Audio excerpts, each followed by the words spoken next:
अस्सलाम वालेकुम मेरे भाइयों दोस्तों। आज जो हमारा लेक्चर है वो हमारे वेरिएशन के चैप्टर का बिल्कुल आखिरी लेक्चर और आखिरी क्वेश्चंस, और आज के लेक्चर के साथ हम अपने इस चैप्टर को अलविदा कहेंगे। या फिर हो सकता है कि मैं इसके एमसीक्यूज़ के लिए एक अलग से वीडियो बनाऊं, नहीं तो एक्सरसाइज हमारी सारी हो चुकी है। सिर्फ ये 3 क्वेश्चन रह गए थे हमारे, अल्लाह आपका भला करे, एक्सरसाइज 3.4 के, सही। और ये हमारे वेरिएशन का 8वां लेक्चर होगा, सही है। एक्सरसाइज 3.4 के सिर्फ ये 3 क्वेश्चन रह गए थे, सही है। तो चलिए बिना टाइम वेस्ट किए इसे शुरू करते हैं। क्या ये रहे कि भाई if the ratio a ratio b is unaltered. Unaltered का मतलब, अल्टर का मतलब होता है कि भाई जगह चेंज कर देना, अनअल्टर्ड का मतलब होता है कि भाई जगह नहीं चेंज करना, मतलब ए रेशो बी ही है, सही है। चलो भाई, when x and y are added to its items, सही है। ये तो हमारे पास है ए रेशो बी। ए रेशो बी किसके बराबर है कि भाई अल्लाह आपका भला करे, to its items in order show that x ratio y and is equal to a ratio b। हमने ये चीज शो करनी है, x ratio y is equal to a ratio b, सही है। हमें क्या ये रहे कि भाई पहले तो a रेशो b था, फिर इसमें क्या ऐड करवाया गया कि भाई x और y ऐड करवाया गया, यानी a में x ऐड करवा दो और b में y ऐड करवा दो, एक में x और b में एक में y ऐड करवा दो, सही है। ये हो जाएगा a plus x b plus y, सही है। अच्छा भाई, ये चीज जो है ये इसके बराबर है, यहां से हमें ये पता चला कि भाई if the ratio a ratio b is unaltered, सही है। इसको अनअल्टर्ड किए तो जब x और y इसमें प्लस किया गया, ऐड किया गया इसके आइटम में, तो हमने ये चीज शो करके दिखानी है, सही है भाई। अब इसको मैं ऐसे लिख सकता हूँ, a अपॉन b बराबर है a plus x upon b plus y, सही है। जल्दी जल्दी करेंगे, इसको उससे मल्टीप्लाई करा दो, इसको इससे, तो ये हो जाएगा a b plus y b a plus x. ये हो जाएगा हमारे पास a b plus a y is equal to a b plus b x. ऐसा है कि नहीं है? अच्छा भाई, तो ये जरा आगे देखो, आगे क्या होता है। यहां से अगर मैं देखूं प्लस का ए बी, यहां के माइनस का ए बी, तो ये दोनों कैंसिल हो जाएंगे, सही। यहां से क्या बचा, ए वाई, यहां से बी एक्स। अगर मैं ऐसा करूं कि y यहाँ मल्टीप्लायर है, वहां जाके डिवाइड करा दूं, b यहाँ मल्टीप्लायर है, यहाँ के डिवाइड करा दूं, तो ये हो जाएगा a upon b is equal to x upon y. ऐसा है कि नहीं है? और इसको मैं ऐसे लिख सकता हूं, x रेशो y बराबर है a रेशो b के, सही। तो ये चीज हमारे पास आ गई जो हमने लानी थी, सही है। तो इसको जरा एक बार तो फिर समझ लो, ये पहले तो a रेशो b था, इसको हमने अल्टर नहीं किया, अल्टर यानी इसकी जगह चेंज नहीं की, बस इसमें क्या करवाया, x और y प्लस करवाया। तो मैंने एक x और y प्लस कराया, फिर इसको रेशो को हम अपॉन के फॉर्म में लिख सकते हैं, हमें पता है। फिर मैंने क्रॉस मल्टीप्लीकेशन, यानी ये डिवाइड होता है वहाँ मल्टीप्लाई, ये यहाँ डिवाइड होता है यहाँ मल्टीप्लाई, फिर हमने इसका काटन पेटी की, तो हमारे पास ये आंसर आ गया, सही है। तो चलिए भाई, हम अपने अगले सवाल की तरफ बढ़ते हैं। अगला सवाल भी बड़ा मजे का है। अगले सवाल में हमें कह ये रहे कि भाई measure of the sides of a triangle are 6, 11 and 15 centimetre. A triangle similar to it has perimeter equal to 160 centimetre. Find the measure of its side, सही है। बोले दो ट्रायंगल है, पढ़ने से तो ये समझ आया कि भाई दो ट्रायंगल है। Measure of the sides of triangle are 6, 11 and 15 centimetre. एक ट्रायंगल है, इसके साइड का जो मेजर है, यानी साइड्स की जो लेंथ है, एक है 16, एक है 11, एक है 15, एक है 6, एक है 11, एक है 15, सही है, सब सेंटीमीटर्स में। अच्छा, एक इसी तरीके का ट्रायंगल है साथ में, बिल्कुल सिमिलर है, सही है। सिमिलर का मतलब अभी हम बताते हैं। सिमिलर ट्रायंगल है, लेकिन इसका पेरीमीटर हमें दिया हुआ है। पेरीमीटर कहते हैं कि भाई तीनों साइड का सम, सही, लेकिन इसके तीनों साइड नहीं दिए हुए। Find the measure of its side, हमने इसके साइड मालूम करने, तो मैं इसको एक साइड को x मान लेता हूँ, एक को y मान लेता हूँ, एक को z मान लेता हूँ, सही। और इन तीनों साइड को जब हम ऐड कर रहे हैं तो हमारे पास क्या आ रहा है, x plus y plus z। इस तीनों को जब हम ऐड कर रहे हैं तो हमारे पास 160 आ रहा है। ये हमारे को हमें सवाल में कंडीशन दी हुई है, सही है। इन तीनों की एक एक साइड जो है वो हमारे पास 6, 11, 15, सही है। लेकिन बिल्कुल सिमिलर ट्रायंगल है, इसी तरीके का ट्रायंगल है, लेकिन उसका पेरीमीटर आ रहा है 160, लेकिन हमें उसके साइड्स मालूम करने। क्या मालूम करने भाई? साइड मालूम करने, सही है। तो चलिए भाई इसको देखते हैं जरा। अच्छा भाई, तो इसके साइड्स निकालने कैसे, अब जरा इसको देखो। तो ये दोनों ट्रायंगल आपस में सिमिलर है। सिमिलर का मतलब कि भाई जितना ये बड़ा होगा उतना ये, मतलब सिमिलर का जो रिलेशन होता है वो डायरेक्टली प्रोपोर्शनल को होता है। हमने पिछले क्वेश्चन में भी देखा, सही। यानी अगर मैं देखूं कि भाई अगर मैं इसको ऐसे कहूं कि भाई इसकी ये साइड और इसकी ये साइड सेम है, सही है, तो मैं इसको ऐसे कह सकता हूं कि भाई x डायरेक्टली प्रोपोर्शनल टू 6, सही, सिमिलर है। तो मैं ये नहीं कहूंगा कि भाई equal to 6, x directly proportional to 6 आएगा मेरे पास, सही है, क्योंकि ये दोनों आपस में सिमिलर है, इक्वल नहीं है। अगर इक्वल आता तो x इज इक्वल टू 6 हो जाता। सिमिलर का मतलब ये होता है कि भाई डायरेक्टली प्रोपोर्शनल का रिलेशन होता है इसमें। तो यहां से मेरे पास ये आ जाएगा x is equal to k 6, और 6 यहां से डिवाइड होके तो ये आ जाएगा x upon 6 is equal to k, सही। इसी तरीके से यहाँ का भी होगा 11 directly proportional to y, 11 is directly proportional to 11 is equal to k y, हाँ 11 is equal to k y। ये इसको मैं क्या कर रहा हूँ, या ऐसे कर देते हैं, 6 directly proportional to k x, ये आ जाएगा 6 is equal to k x, और 6 upon x is equal to k, सही। जिसको पहले रखे उसको सब में पहले रखना है, सही। इस वाले ट्रायंगल की वैल्यूज को मैं पहले रख रहा हूँ, सही है, 6 को पहले रखा। इसी तरीके से 11 डायरेक्टली प्रोपोर्शनल टू y हो जाएगा, ये साइड इसके सिमिलर होगी, 11 is equal to k y, ये आ जाएगा हमारे पास 11 upon y is equal to k, सही है। इसी तरीके से यहाँ पे भी हमारे पास आएगा, यहाँ पे हमारे पास क्या आएगा कि भाई 15 डायरेक्टली प्रोपोर्शनल है किसके, 15 डायरेक्टली प्रोपोर्शनल है, अल्लाह आपका भला करे,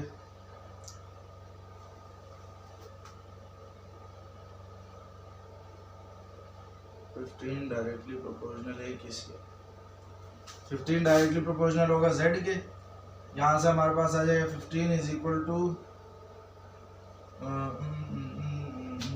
15 इज इक्वल टू, ये हमारे पास आ जाएगा के जेड 15 अपॉन के बराबर 15 अपॉन जेड बराबर हो जाएगा के, सही है। यानी हमें अगर के की वैल्यूज मिल जाए तो हम एक्स वाई जेड आसानी से निकाल सकते हैं, सही है। हमने अगर हम इसको ऐसे कर दें, बजाय x को नीचे लाने के अगर मैं सबकी जगह k नीचे ले आऊं, x को इधर ही रहने दो, y को ऊपर रहने दो, क्योंकि हमें y की वैल्यू निकालनी है ना, वह x y z की, तो जिसकी वैल्यू निकालनी होती है उसको हम साइड पे रखते हैं, सही है। अब बस k की वैल्यू चाहिए, उसको हम नीचे रखेंगे, हमारे पास वैल्यूज आ जाएंगी। अब देखो जरा k की वैल्यू कैसे आती है हमारे पास एक ये चीज भी तो दी हुई है, इसको भी इस्तेमाल करना है भाई। हमें पता है x plus y plus z किसके बराबर आ रहा है, 160 के। x की वैल्यू क्या है 6 अपॉन के, y की वैल्यू 11 अपॉन के, और अल्लाह आपका भला करे z की वैल्यू 15 अपॉन के, ये बराबर है 160 के, सही है। अब देखो तीनों फ्रैक्शन में और तीनों के डिनोमिनेटर सेम है, तो एलसीएम में सिर्फ के ही आ जाएगा, सही है। जब तीनों का डिनोमिनेटर सेम हो तो वही एलसीएम आता है, और ऊपर वाले सिंपल ऐड कर दिए जाते हैं, जैसे 6 प्लस 11 प्लस 15, बस, इसके अलावा और कुछ नहीं करना है, सही। एलसीएम तीनों के डिनोमिनेटर सेम है तो एलसीएम में सिर्फ वही आ जाएगा एक मरतबा, और बाकी ऊपर वाले डायरेक्ट ऐड हो जाएंगे। एलसीएम में ये होता है। बाकी तो मैंने आपको और भी तरीके सिखाए हैं एलसीएम लेने के। इसको ऐड करके देखो आ रहा क्या है, तो ये हमारे पास बन रहा है कि भाई 6 प्लस 11 प्लस 15, तो ये बन जाएगा 6 और 11 17, इसको ऐसे कर लेते हैं, तो ये बन जाएगा 12 32, सही है। तो अब जरा इसको देखो भाई, 32 आ रहा है। ये k यहाँ डिवाइड हो रहा है, वहां जाके मल्टीप्लाई हो जाएगा, 160 यहाँ के डिवाइड हो जाएगा, तो a is equal to 32 upon 160। सही है। अब जरा इसको डिवाइड करो और k की वैल्यू निकाल लेते हैं। तो 2 1 जा 2, 2 1 जा 2, इसको ऐसे कर लेते हैं, 32 1 जा 32, 32 5 जा 160, ऐसे ही है ना। 320 का आधा 160 ही होता है। तो k इज इक्वल टू 1/5। सही, ये आ गया हमारे पास k की वैल्यू। सही, अब इसको बारी बारी इसमें रखते जाओ और आंसर निकालते जाओ। तो यहां से हमारे पास x की वैल्यू पहले निकाल लेते हैं। x की वैल्यू हमारे पास क्या आएगी, 6/1/5। सही है। तो ये हमारे पास कुछ इस तरीके से हो जाएगा कि भाई जो डिवाइड का डिवाइड हो रहा होता है ना, वो फिर ऊपर जाके मल्टीप्लाई हो जाता है। यानी ये जो चीज होती है ना, ये भी बहुत बच्चों को कंफ्यूज कर रही होती है। सही है। इसमें होता ही है कि भाई ये देखो 6 के साथ डिवाइड हो रहा है 1/5। सही है। अब मैं डिवाइड के साइन को हटा के मल्टीप्लाई लगाता हूं तो हमें पता है हमें इसको उल्टा करना पड़ता है। तो ये हो जाएगा 5/1, तो 6 5 से क्या हो जाएगा 30, और नीचे हम 1 शो नहीं करते। इसी तरीके से ये भी होगा, 5 ये नीचे से ऊपर जाके मल्टीप्लाई हो जाएगा, तो ये हमारे पास आ जाएगा 30। तो x is equal to 30 centimetre. सही है। तो इस बातों को याद रखा करो। इसी तरीके से y इज इक्वल टू 11/1/5। सही है। तो y जो है हमारे पास, ये देखो हमारे पास कितना आ रहा है, ये नीचे से ऊपर जाके मल्टीप्लाई हो जाएगा, तो ये बन जाएगा हमारे पास 55। इसी तरीके से z का हमारे पास 15/k की जगह 1/5, तो ये नीचे से ऊपर जाके मल्टीप्लाई होगा, तो ये बन जाएगा 75। अब आप अपने आंसर को वेरीफाई भी कर सकते हो। वेरीफाई कैसे कर सकते हो, इन तीनों को ऐड करो, अगर 160 आ रहा है तो आपका आंसर सही है।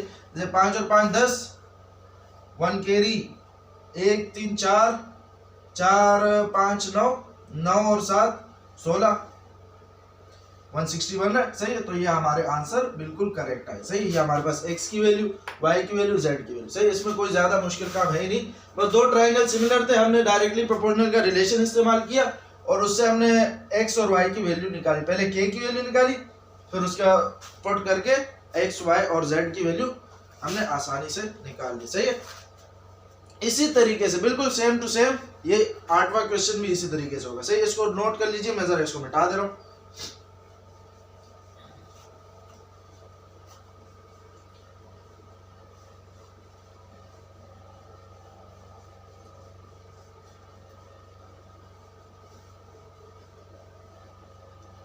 अच्छा भाई, तो हमारा 8वां जो क्वेश्चन है, 8वें क्वेश्चन में हमारे पास ये है कि भाई perimeter of a triangle is 160 decimetre. सही, एक ट्रायंगल है जिसके पेरीमीटर कितना है, यानी x y और z उसके साइड्स है, इनको सबको जब प्लस किया तो ये हमारे पास आ रहा है भाई 160 डेसीमीटर। सही है। और यही साइड जो x y और z है, x y और z, ये प्रोपोर्शनल है किसके, 2:4:5 के। Find the length of its side. सही है। अब देखो यहाँ पे हो कुछ ये रहा है कि भाई एक ऐसा और ट्रायंगल है जिसका एक, अल्लाह आपका भला करे, कह सकते हैं कि भाई एक साइड 2 है, एक साइड 4 है, एक साइड 5 है। सही है। तो हम इसको अगर पिछला वाला आप अपना इस्तेमाल करते हुए चले तो मैं इसको ऐसे कह सकता हूँ, ये देखो यहाँ पर लिखा हुआ भी है कि प्रोपोर्शनल है। इसके साइड्स किसके प्रोपोर्शनल है, एक 2 के प्रोपोर्शनल होगा, एक 4 के प्रोपोर्शनल होगा, एक 5 के प्रोपोर्शनल होगा। अगर हम ऐसे मानते हुए चलें तो यानी एक 2 के प्रोपोर्शनल होगा। ऐसा है कि नहीं है भाई, जरा गौर से देख के बताओ। पेरीमीटर 1 से 160 लिख दिया मैंने यहाँ पे 176 डेसीमीटर। सही। यहां से देख के बताओ मुझे कि भाई साइड्स प्रोपोर्शनल है 2:4:5 के। सही है। और उसी साइड्स की हमें लेंथ निकालनी है, तो क्या ये पिछले क्वेश्चन की कंडीशन बन रही है कि नहीं बन रही। साइड्स को हमने x y z मान लिया और ये x y z प्रोपोर्शनल है 2:4:5 के, यानी एक इसके प्रोपोर्शनल होगा, एक इसके, एक इसके। तो मैं मान लेता हूँ भाई x इसके, y इसके, z इसके। सही। इसी तरीके से मैंने सोच लिया कि भाई ये एक ऐसा और ट्रायंगल होगा जिसका ये साइड्स हमें दिए हुए उसी के रेशोज के प्रोपोर्शनल है, सही है। तो हम इसको इसी तरीके से करेंगे कि भाई एक साइड को इसके प्रोपोर्शनल मान लिया, दूसरे को इसके प्रोपोर्शनल मान लिया, तीसरे को इसके प्रोपोर्शनल मान लिया। सवाल में ही हमें दिया हुआ कि प्रोपोर्शनल है, सही है। सवाल में ही हमें दिया हुआ कि भाई प्रोपोर्शनल है। तो एक को हमने 2 के प्रोपोर्शनल मान लिया, दूसरे को y को किसके प्रोपोर्शनल मानना है, 4 के, और z को हमने प्रोपोर्शनल मान लिया 5 के प्रोपोर्शनल मान लिया, सही है। ऐसा ही है, यहां से हमारे पास क्या आएगा कि भाई x इज इक्वल टू, मैं जरा इसको ऐसे कर देता हूं, z प्रोपोर्शनल है 5, सही है। यहां से मेरे पास आ जाएगा x is equal to,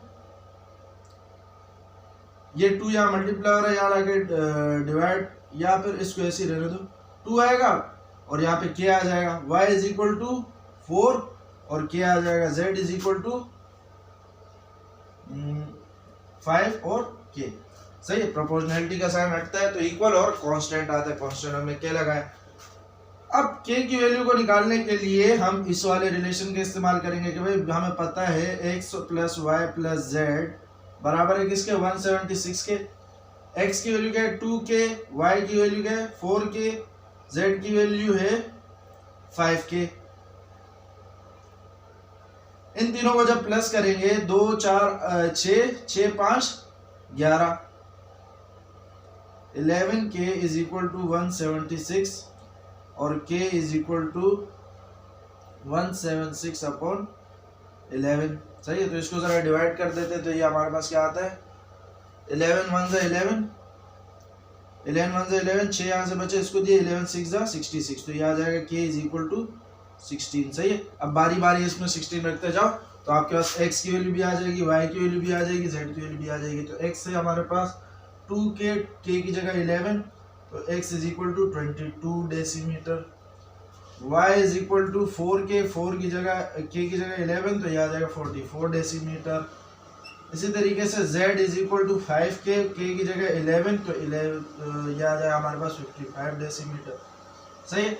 answer को वेरीफाई कराना है तो इन सबको प्लस करा दो। प्लस कराएंगे कि नहीं कराएंगे,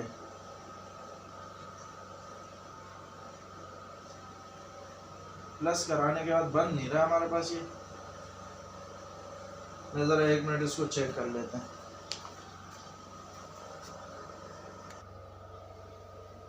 तो भाई देखो गलती हमसे, ये देखो कितनी छोटी सी गलती है, मैं भी परेशान हो गया कि भाई गलती कहाँ आ गई, गलत हम कहाँ हो गए। तो ये देखो k इज इक्वल टू 16 है और हम k की जगह 11 लगाए जा रहे हैं।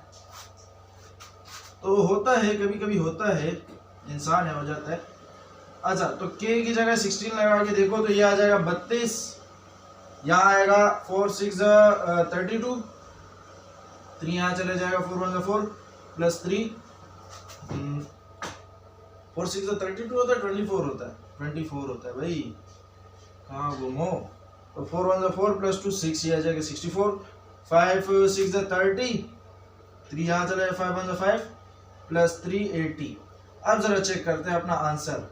तो देखो भाई 2 4 6 हो जाता है, 3 6 9, 9 और 8 17, तो बन गया 176, सही है। तो अब हमारा आंसर बिल्कुल सेम आ गया, सही है। तो यहाँ तक ही था हमारा 3.4 और ये इसका लास्ट क्वेश्चन था और हमारा चैप्टर भी एंड हो गया। इसके बाद इंशाल्लाह हम नेक्स्ट चैप्टर शुरू करेंगे, तब तक इसकी प्रैक्टिस करें और तब तक के लिए अपना ख्याल रखें। अल्लाह हाफिज़।